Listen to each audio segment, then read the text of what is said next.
नमस्कार दोस्तों, welcome back to motor refined. मैं हूं आपका होस्ट और दोस्त सरिंदम घोष और एक बार फिर मैं आप लोगों के लिए एक जबरदस्त राइड कंपैरिजन के साथ हाजिर हूं। जी हां दोस्तों, आज हम लोग राइड कंपेयर करने वाले हैं ऑल न्यू 2025 यामाहा XSR 155 को with 2025 TVS Apache RTR 160 4V USD projector model के साथ, या फिर आप TFT कंसोल वाली मॉडल भी कह सकते हैं। अब यहाँ पर क्योंकि दोनों काफ़ी सिमिलर मिलती जुलती सेगमेंट पे यहाँ पर आ रहा है 155 सीसी 160 159 सीसी, ठीक है, तो यहाँ पर एक डाउट भी क्रिएट हो रहा है कि फिर खरीदना कौन सा सही होगा। ठीक है, प्राइस हल्की सी कम पे करके क्या अपाचे खरीदी जाए या फिर हल्का सा प्राइस ज़्यादा पे करके यहाँ पर XSR खरीदी जाए, यही जो डाउट है कि खरीदना क्या सही होगा, इसको क्लियर करने की कोशिश करेंगे। बताऊंगा मैं आप लोगों को दोनों में फीचर, स्पेसिफिकेशन, प्राइस, माइलेज के साथ राइड करते हुए क्या आप लोगों को डिफरेंस मिलेगा, ताकि आप लोगों के पास वीडियो के एंड तक एक क्लियर आइडिया हो कि आप लोगों के लिए यहाँ पर ऑयल कूल के साथ अपाचे खरीदना सही है या फिर लिक्विड कूल के साथ XSR खरीदना आप लोगों के लिए बेहतर हो सकता है। और दोस्तों, आगे बढ़ने से पहले very special thanks to Rahul TVS Krishnanagar for providing me, आप कह सकते हैं, दिस अपाचे 160 4V। बाकी अगर आप चैनल फॉलो करते हैं तो आपको पता है XSR मैंने खरीदी हुई है। तो चलिए दोस्तों, फिर राइड रिव्यू शुरू करते हैं। दोस्तों, आगे बढ़ने से पहले छोटी सी वॉक अराउंड के साथ यहाँ पर शुरुआत करते हैं। सबसे पहले मैं आप लोगों को जो बताना चाहूँगा वो है अबाउट लुक। अगर आप लोग यहाँ पर अपाचे में आ रहे हैं तो एक स्पोर्टी डेफिनेटली एक लुक आपको मिलेगा, और XSR में आप लोगों को एक आप कह सकते हो जो रेट्रो फील है वो आप लोगों को बिल्कुल मिल रहा है। बाकी अगर आप लोग लाइट देख रहे हैं तो XSR में आप लोगों को यहाँ पर गोल्ड शेप का मिल रहा है, रेट्रो फील को मेंटेन कर रहा है। बाकी LED टर्न इंडिकेटर दोनों में है, और हजार्ड लैम्प का जो सेटअप है ये सिर्फ आप लोग को यहाँ पर XSR में मिलेगा, आप कह सकते हैं अपाचे के पास नहीं। लेकिन इसके पास एक खास बात ये कि रात के टाइम पर अच्छी बेहतरीन लाइट के लिए प्रोजेक्टर का जो सेटअप है ये आप लोगों को मिल रहा है, तो डेफिनेटली एक प्लस पॉइंट यहाँ पर है।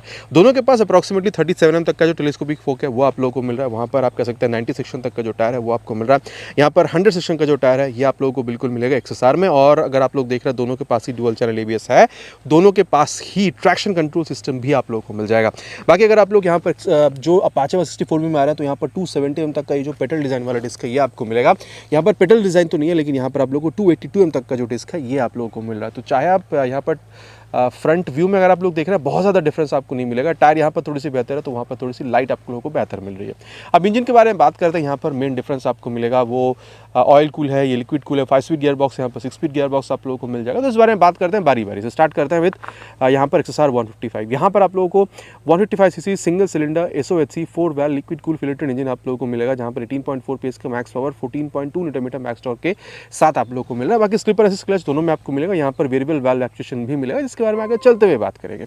और अब अगर मैं आप लोगों को यहाँ पर बताऊँ तो यहाँ पर आप लोगों को approximately 159 CC single cylinder SOHC 4 valve आप कह सकते हैं एयर ऑयल कूल फिलेटेड इंजन जो है ये आप लोगों को मिलेगा। पावर टॉर्क फिगर आप लोगों को हल्का से यहाँ पर डिफरेंट ही मिलेगा। बाकी 3 मोड आप लोगों को यहाँ पर मिलता है, आप कह सकते हैं sport, urban and then road. Sport mode में मैक्सिमम पावर टॉर्क आप लोगों को मिल जाता है। मैक्सिमम पावर अगर आप लोग देख रहे हैं 17.55 PS का मिलेगा, और टॉर्क यहाँ से आप लोगों को थोड़ा सा बेहतर मिलेगा 14.73 Nm तक। अगर आप लोग यहाँ पर अर्बन या रेन मोड में जाते हैं तो पावर हो या टॉर्क हल्का हल्का से यहाँ पर घटा दिया जाता है।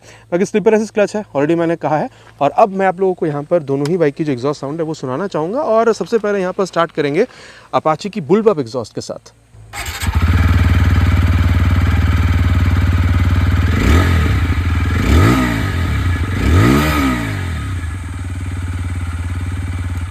तो यहाँ पर दोस्तों आप लोगों ने अपाचे की जो बुलबप एग्जॉस्ट है उसको आप लोगों ने यहाँ पर सुन लिया। और अब मैं आप लोगों को यहाँ पर जो XSR 155 की आवाज़ है वो भी सुना दूँ।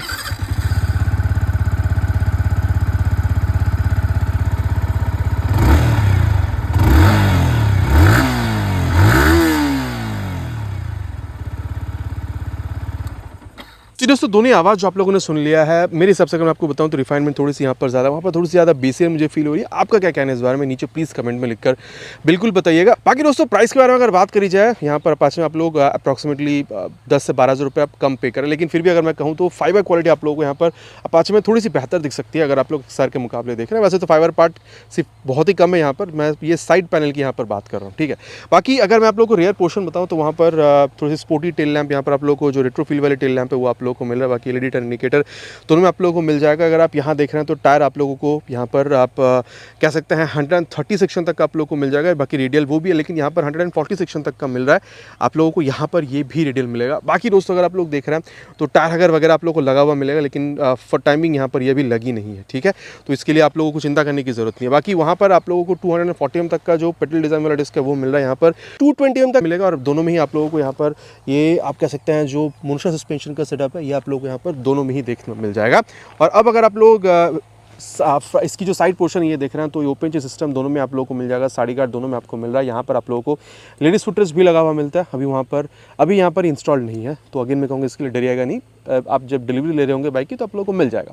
बाकी मेन स्टैंड यहाँ पर आपको मिलेगा जो आप लोग को XSR में नहीं मिल रहा है। बाकी अगर आप देख रहे हैं 5 speed gear box, 6 speed gear box, oil cool engine, liquid cool engine, already मैंने आप लोगों के साथ यहाँ पर डिस्कशन करी है। बाकी सीट हाइट अगर आप लोग देख रहे हैं तो अपाचे में सीट हाइट आप लोग को यहाँ पर 800 तक का मिल रहा है और वहाँ पर XSR में 810 तक का मिल रहा है। बाकी अगर आपकी हाइट अराउंड 5'6" तक की है, 5'5", 5'6" तक की, तो आप लोग दोनों बाइक को मैनेज कर पाएंगे, बहुत ज़्यादा प्रॉब्लम आपको नहीं होना चाहिए। बाकी टैंक की अगर बात करिए दोस्तों, यहाँ पर आप लोगों को 12 लीटर तक का टैंक मिल रहा है XSR में, 10 लीटर तक आप लोगों को मिल जाएगा, लेकिन माइलेज आप लोग दोनों में ही 40 से 45 kmpl तक आप लोग एक्सपेक्टेशन रख सकते हैं। बाकी XSR की माइलेज टेस्ट वीडियो आप लोगों को चैनल पर मिल जाएगा। ग्राउंड क्लियरेंस अपाचे में ज़्यादा है, अराउंड 180 m तक का मिलेगा और XSR में आप लोगों को 170 m तक का मिल जाएगा, 120 नहीं।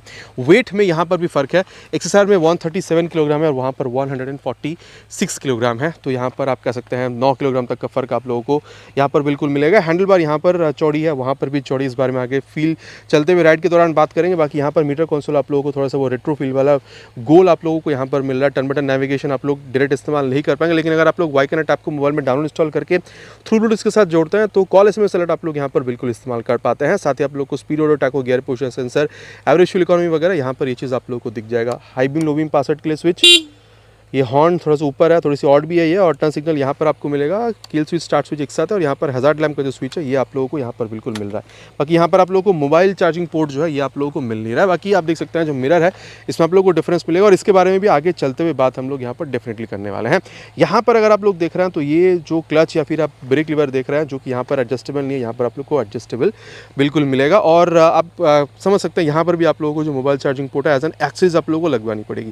बाकी यहाँ पर थोड़ी सी एडवांस्ड ये जो मीटर कंसोल ये आप लोगों को मिल रहा है, यहाँ पर ये TFT आप लोगों को बिल्कुल देखने मिलेगा। बाकी speed auto, taco, gear position sensor यहाँ पर भी आप लोगों को देखने में बिल्कुल मिल जाएगा। यहाँ पर high beam, low beam, pass out के लिए स्विच अलग, ये भी ब्लूटूथ एनेबल मीटर कंसोल है। अगर आप लोग स्मार्ट कनेक्ट ऐप को मोबाइल में डाउनलोड इंस्टॉल करके थ्रू ब्लूटूथ इसके साथ अगर आप कनेक्ट करते हैं तो टर्न बटन नेविगेशन यहाँ पर आप एक्स्ट्रा यूज़ कर पा रहे हैं। बाकी कॉल SMS अलर्ट तो दोनों में ही आप लोगों को बिल्कुल देखने में मिल जाएगा। इसके अलावा टॉगल करने के लिए आई की बटन, मतलब ब्लूटूथ को, टर्न सिग्नल और हॉर्न आप लोगों को यहाँ पर भी सही मिल रहा है। यहाँ पर किल स्विच है आप लोगों को, ये 3 मोड आप लोगों को मिलेगा। ऑलरेडी मैंने कहा है कौन सी मोड पर आप है, ये आप लोगों को यहाँ पर दिखेगा। चेंज करने के लिए मोड का बटन आपको मिल रहा है और यहाँ पर ये प्रोजेक्टर को ऑन ऑफ करने के लिए जो स्विच है ये आपको मिल रहा है। नीचे इंजन ऑन करने का स्विच, बाकी एग्जॉस्ट साउंड मैंने आप लोगों को ऑलरेडी सुना दी है। और अब अगर मैं आप लोगों को यहाँ पर प्राइस के बारे में बताऊँ, जो कि ऑलरेडी मैंने कहा है कि यहाँ पर आप लोग 12,000 रुपये तक आप लोग यहाँ पर कम पे कर रहे हैं। यहाँ पर आप लोगों को 1,68,000 तक पे करनी होगी। अगर आप लोग एनिवर्सरी एडिशन में जाते हैं तो 1,71,000 तक आप लोग पे करेंगे, लेकिन यहाँ पर जब आप आ रहे हैं 1,81,000 तक XSR 155 में आप लोग पे कर रहे हैं। तो देखिए दोनों ही बाइक में मोटा मोटा क्या चीज़ है मैंने आप लोगों को बता दिया। अब राइड पर चलते हैं और राइड करते वक्त क्या डिफरेंस है वो समझने की कोशिश करते हैं। और दोस्तों अब यहाँ पर राइड कंपेयर करेंगे, यहाँ पर अपाचे को विद XSR और स्टार्ट करेंगे यहाँ पर अपाचे के साथ। पावर यहाँ पर हल्की सी कम है but seat is quite comfortable. 800 mm के आसपास जो सीट हाइट है वो आप लोगों को यहाँ पर बिल्कुल मिल रहा है। और अगर आप देख रहे हैं तो रेयर फिटेड फुट पैक आपको मिल रहा है। Seat is also quite comfortable और स्पेस की भी कमी आप लोगों को यहाँ पर नहीं हो रही है, चाहे आप बैठ रहे हो या फिर आप पिलियन के साथ ही यहाँ पर क्यों ना बैठ रहे हो। और चलिए अब यहाँ पर टाइम वेस्ट ना करते हुए स्टार्ट करते हैं। इसको पहले मोड जो है उसको चेंज कर लेते हैं स्पोर्ट मोड में, ठीक है। और ये first gear, second gear, top speed achieved. ओहो अच्छा, अब मैं आप लोगों के साथ एक जो ऑनेस्ट ओपिनियन है वो शेयर करूंगा। देखिए इनिशियल पावर, पंच, टॉर्क अगर आप लोग देख रहे हैं तो आप लोगों को इस बाइक में भरपूर मिलेगा, कोई कमी आप लोगों को फील नहीं होता है। इनफैक्ट अगर आप पिलियन के साथ भी बैठकर राइड कर रहे हैं ना तो भी आप लोगों को यहाँ पर इनिशियल में कोई लैग या फिर ऐसा बहुत ज़्यादा आप लोगों को यहाँ पर कुछ फील नहीं होता है, ठीक है। तो इनिशियल पंच आप लोगों को यहाँ पर ज़बरदस्त मिलेगा। बाकी क्योंकि यहाँ पर स्लिप एंड असिस्ट क्लच है तो ये जो क्लच आप देख रहे हैं ये भी आप लोगों को यहाँ पर काफ़ी लाइट ही यहाँ पर आप लोगों को बिल्कुल मिलने वाला है। और अगर आप लोग यहाँ पर ये गियर शिफ्टिंग देख रहे हैं तो भी मैं कहूँगा काफ़ी लाइट ही आप लोगों को मिलेगा। एक हल्की से एफर्ट के साथ अप या फिर जो डाउन शिफ्टिंग है वो भी आप लोगों को यहाँ पर बिल्कुल होता हुआ दिखेगा। और क्योंकि यहाँ पर स्लिप एंड असिस्ट क्लच है तो ये भी एक बार ट्राई करके देख लेते हैं। ये 80 के आसपास ले जाके ये देखिए गियर डाउन करके मैंने क्लच छोड़ दिया है, अगेन मैंने गियर डाउन करके यहाँ पर क्लच छोड़ दिया है, ठीक है। 4 से 3, 3 से 2 यहाँ पर हम लोग आ गए। तो यहाँ पर हल्का सा भी rear tyre lock, rear tyre slip ऐसा आप लोगों को समझ में नहीं आ रहा। तो अगर आप हाईवेज पर इस तरीके से और सामने आपकी कुछ आ गई जहाँ पर आप लोगों को स्पीड स्लो डाउन करना है तो बेस्ट तरीका होता है गियर डाउन कर दीजिए, स्पीड अपने स्लो हो जाएगी। और जैसे आप गियर डाउन करके क्लच छोड़ देते हैं रियर टायर लॉक होकर स्लिप हो जाती है। तो वैसा आप लोगों को यहाँ पर कुछ मिल नहीं रहा है। तो काफ़ी अच्छा खासा आप कह सकते हैं यहाँ पर आप लोगों को हाई स्पीड स्टेबिलिटी के साथ साथ एक जो सेफ्टी है वो भी आप लोगों को यहाँ पर बिल्कुल मिल रहा है। ठीक है, तो ये काफ़ी काबिल तारीफ आप कह सकते हैं। आप लोग की सेफ्टी यहाँ पर कंपनी ऐड कर रही है, traction control dual channel ABS के साथ। बाकी चलिए अब यहाँ पर बात हो रही है क्लच गियर की, तो यहाँ पर जो एक्सेलरेशन टेस्ट है उसको कंप्लीट करते हैं, देन परफॉर्मेंस के बारे में हम लोग यहाँ पर आगे बात करते हैं। Will start with 3 horns already on sport mode.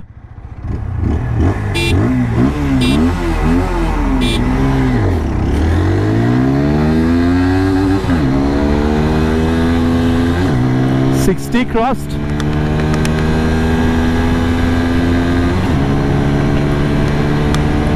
and crossed 100 as well।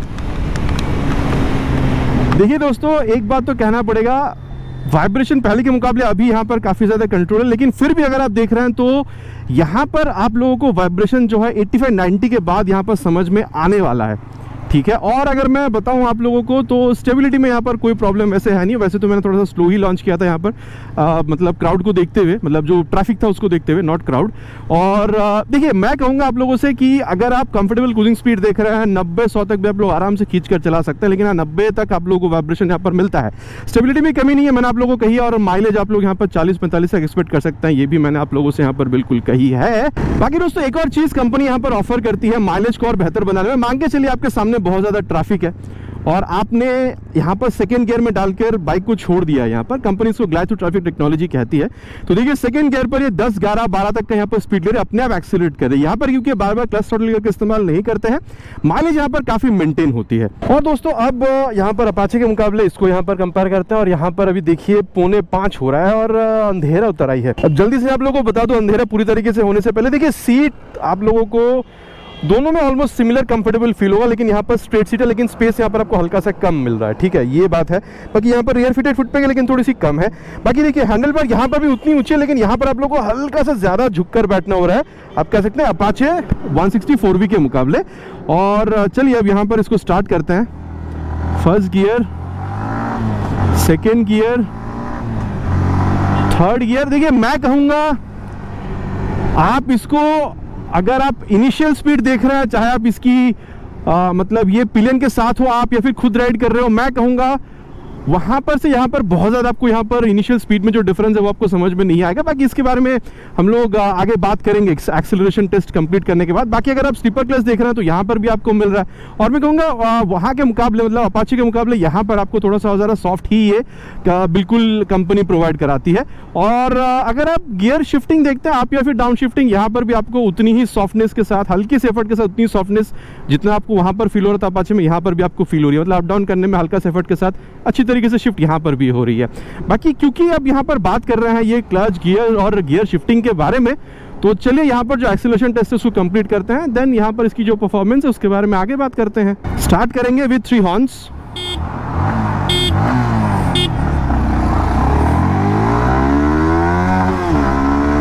Cross 60, cross 70, VV activated, cross 90, cross 100 और VV एक्टिवेट ऑलरेडी डन।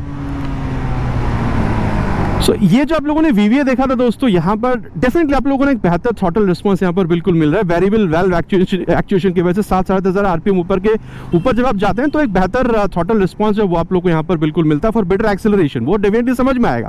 बाकी अगर आप लोग देख रहे हैं तो यहाँ पर आप लोगों को एक्सेलरेशन काफ़ी तगड़ा मिलेगा। मैं नहीं कहूँगा इनिशियल में बहुत ज़्यादा अपाचे के साथ यहाँ पर डिफरेंस मिलेगा, लेकिन जब तक आप टॉप स्पीड पहुँच रहे होंगे तब तक ये आपको हल्की सी बेहतर टॉप स्पीड जो निकाल कर दे सकते हैं। बहुत ज़्यादा डिफरेंस शायद ना हो, लेकिन हल्की सी बेहतर आप यहाँ पर टॉप स्पीड एक्सपेक्ट कर सकते हैं।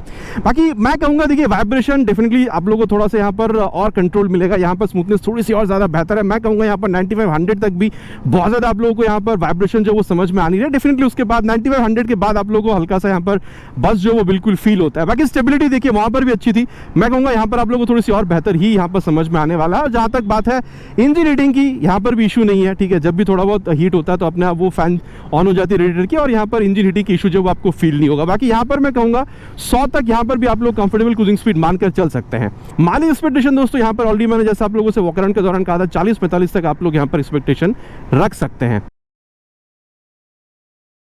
अब जिस बारे में बात करेंगे दोस्तों वो है इस बाइक की ब्रेकिंग, और सबसे पहले इसको अप्रॉक्स ले चलेंगे 70 के आसपास और ये 71 पे ले जाके फ्रंट ब्रेक।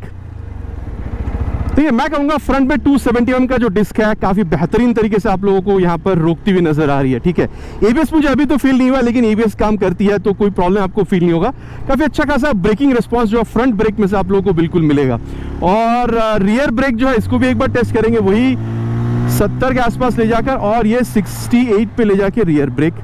पीछे दोनों ही बार देख के ब्रेक किया है, कोई था नहीं। और हाँ, यहाँ पर जब मैंने रियर ब्रेक को एक्सट्रीम प्रेस किया है तो रियर ब्रेक में से जो एबीएस है वो मुझे यहाँ पर बिल्कुल फील हुआ है। तो एबीएस इंट्रूशन यहाँ पर रियर ब्रेक में से तो समझ में आ रहा है, और पीछे कोई है नहीं। चलिए अब अगेन रियर के संग संग बाद एक बार फ्रंट ब्रेक को अप्लाई करके यहाँ पर मैनुअली देख लेते हैं। और यहाँ पर ये 73 पे ले जाके रियर विथ फ्रंट।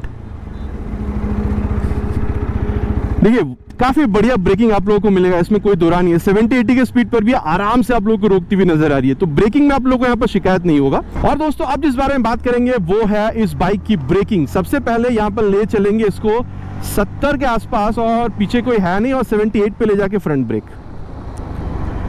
देखिए झूठ कहने का यहाँ पर कोई जगह नहीं है। देखिए एक्सीलर अगर आप ब्रेकिंग देख रहे हैं अपाचे में भी बहुत बढ़िया आपको मिलता है, कोई दो राय नहीं है। लेकिन यहाँ पर आप लोग हल्की सी और एक्सपेक्टेशन यहाँ पर रख सकते हैं, और हल्की सी यहाँ पर आपको बड़ी भी मिल रही है। वहाँ 270 mm का डिस्क है, यहाँ पर 282 mm का डिस्क है, और चलाते वक्त आपको हल्की सी बेहतर फील दे सकती है। बाकी अब वहाँ पर 240 mm का डिस्क है रियर में, यहाँ पर 220 mm की है। इसको एक बार ट्राई करते हैं। ये 68 पे ले जाके रियर ब्रेक। ये तो मैं कहूँगा दोनों में ऑलमोस्ट सिमिलर है, मतलब वो आप कह सकते हैं प्रोग्रेसिव नेचर वाला फील दे रही है। रियर ब्रेक पे पैर रखते से हल्का सा वो जो स्पीड है वो यहाँ पर स्लो डाउन हो रही है। और अब रियर के संग संग बाद जो फ्रंट ब्रेक है उसको भी एक बार अप्लाई करके देख लेते हैं। ये 63 पे ले जाके। ठीक है, मैं कहूँगा जब आप रियर के संग संग बाद फ्रंट ब्रेक को अप्लाई कर रहे हैं तो हल्का सा बेहतर रिस्पांस जो है अपाचे के मुकाबले यहाँ पर आपको मिलेगा। अगेन मैं कहूँगा अपाचे में बढ़िया है, लेकिन हल्की सी और बेहतर आप लोग यहाँ पर एक्सपेक्टेशन रख सकते हैं ब्रेकिंग के मुकाबले अगर आप लोग देख रहे हैं। बात करेंगे यहाँ पर सस्पेंशन के बारे में। और देखिए फ्रंट हो चाहे रियर आप लोगों को थोड़ा सा वो स्टिफर साइड पर ही मिल रहा है। यूएसडी और मोनोशॉक सस्पेंशन में जैसा आप लोगों को सेटअप में आप लोगों को जैसा फील मिलना चाहिए एक्चुअल वही आप लोगों को मिल रहा है। ठीक है, थोड़ा सा स्टिफर साइड पर ही है, लेकिन मैं कहूँगा स्टिफर साइड पर है। ठीक है, बात में यहाँ पर बिल्कुल भी गलती नहीं है कि स्टिफर साइड पर है, लेकिन जब आप गड्ढों पर जाएंगे ना तो रियर सस्पेंशन फिर भी थोड़ा बहुत गड्ढा जो है वो एब्जॉर्ब करती है। देखिए झटका तो डेफिनेटली लगेगा, ऐसा नहीं है कि झटका नहीं लगेगा, लेकिन थोड़ा बहुत एब्जॉर्ब भी करती है। तो मैं ये नहीं कहूँगा कि बहुत ज़्यादा स्टिफ है तो बहुत ज़्यादा झटका दे रही है, लेकिन स्टिफनेस है, लेकिन थोड़ा बहुत गड्ढों को झेलती भी है।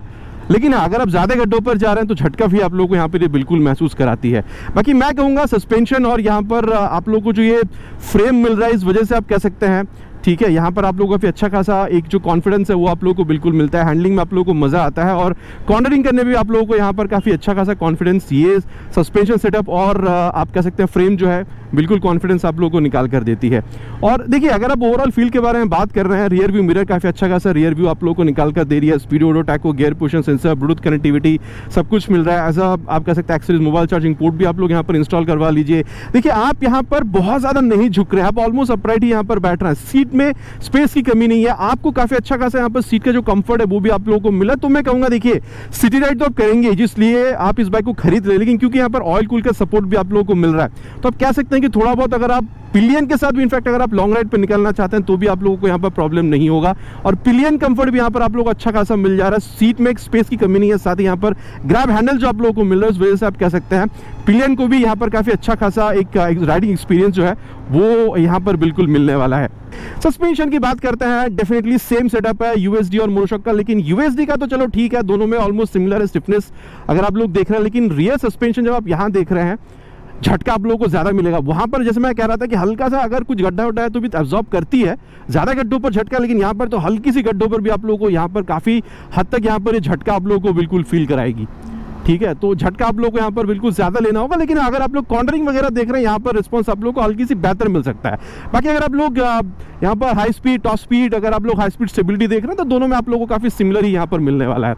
अब देखिए रियर व्यू मिरर तो भाई यहाँ पर भी अच्छा है, speedo tacho gear position sensor यहाँ पर भी है, लेकिन वहाँ पर TFT है, वहाँ पर आप कह सकते हैं आप नेविगेशन यूज़ कर पाते हैं, वहाँ पर एज एन एक्सेसरीज आप मोबाइल चार्जिंग पोर्ट इस्तेमाल कर सकते हैं। ये सारी चीज़ें यहाँ पर आपको नहीं मिल रहा है, तो डेफिनेटली वहाँ पर आप लोगों को वो चीज़ एक्स्ट्रा एडवांटेज जो वो बिल्कुल प्रोवाइड कर रही है। देखिए मैं कहूँगा अगर आप सिटी राइड कर रहे हैं फिर तो दोनों ही बाइक काफ़ी सही है। इनफैक्ट लॉन्ग राइड के लिए भी ऑयल कूल है तो अपाचे आप लोग बिल्कुल इस्तेमाल कर पाएंगे।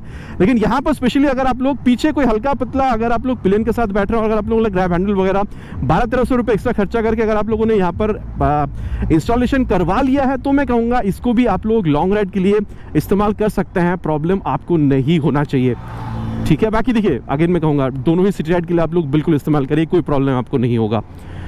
और तो दोस्तों दोनों ही बाइक के बारे में क्या है नहीं है बात कर चुके हैं। चलिए अब चलते हैं कंक्लूजन पे और समझने की कोशिश करते हैं कि फिर आप लोगों के लिए दोनों में से क्राइटेरिया वाइज खरीदना कौन सा बेहतर हो सकता है। और दोस्तों अब सत्यवचन की घड़ी, कंक्लूजन का समय कि फिर खरीदना आप लोगों के लिए दोनों बाइकों में से कौन सी बाइक सही हो सकता है।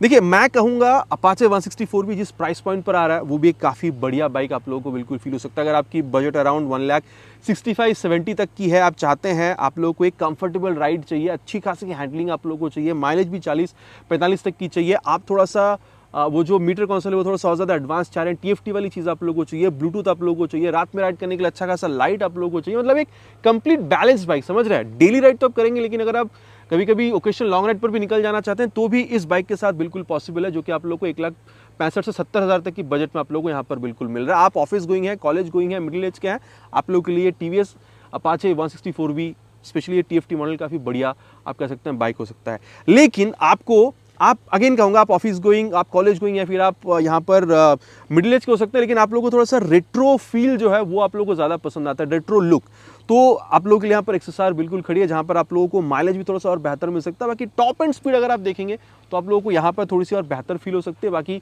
अगर आप लोग इसको विदाउट एक्सेसरीज के चला रहे हैं तो स्पेशली राइड मतलब पिलियन जो पीछे बैठ रहा है उसको थोड़ा सा प्रॉब्लम हो सकता है अगर ग्रैब हैंडल अगर आप इस्तेमाल कर रहे हैं, तो इसके लिए आप लोगों को एटलीस्ट 1200-1300 रुपये अलग से खर्चा करना पड़ेगा।